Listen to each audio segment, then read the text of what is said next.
তো ডে 2তে আমরা রেডি হয়ে গেছি কামাখ্যা মন্দির যাওয়ার জন্য। তো কম বেশি সকলেই রেডি, একটু চাটা খেয়ে নেওয়ার পরে আমরা মন্দিরের উদ্দেশ্যে রওনা দেবো।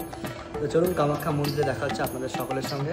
চলুন দেখা যাক কীরকম কী থাকে কামাখ্যা মন্দিরের বিষয়টা।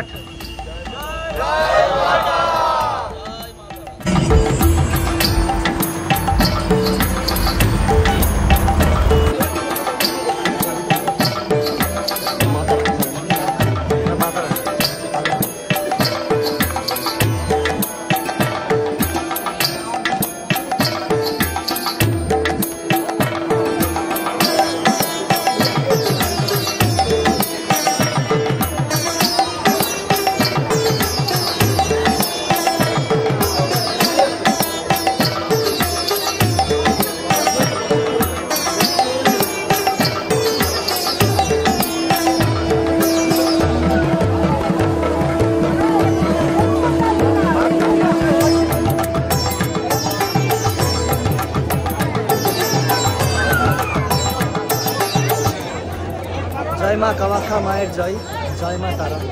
বেশ কিছুক্ষণ আগেই আমাদের পুজোর সম্পূর্ণ হলো, খুব সুন্দরভাবে মায়ের দর্শন হলো। এবার আমরা এখান থেকে রওনা দেব।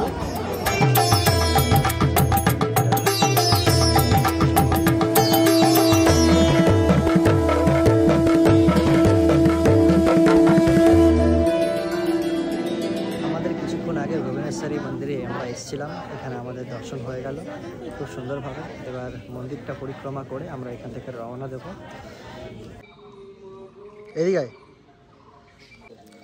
আমরা এখন ঠিক রয়েছি কুটিরলিঙ্গ শিব মন্দির। তো কম বেশি সকলেই কামাখ্যা মন্দির আসেন, কিন্তু এই চত্বরটা বেশ অনেকটাই ফাঁকা রয়েছে। যদি কখনো আসেন তো কামাখ্যা মন্দির থেকে উপর দিয়ে একটা রাস্তা রয়েছে, গুগলে সার্চ করলে হয়তো পেতে পারেন, বা ওখানকার লোকাল যারা রয়েছেন কিংবা পান্ডা সরকারি পূজার্থী এদেরকে জিজ্ঞেস করলে আপনাকে এই মন্দিরটা লোকেশন দেখিয়ে দেবে। তো খুব সুন্দর এখানকার পরিবেশ, আর অনেকটা ফাঁকা রয়েছে। আর এখানকার যেটা বিষয় আর কি, সমস্তটাই ন্যাচারাল। তো এখানকার একটা অনুভবটা সত্যি একটা আলাদা রকম লাগছে।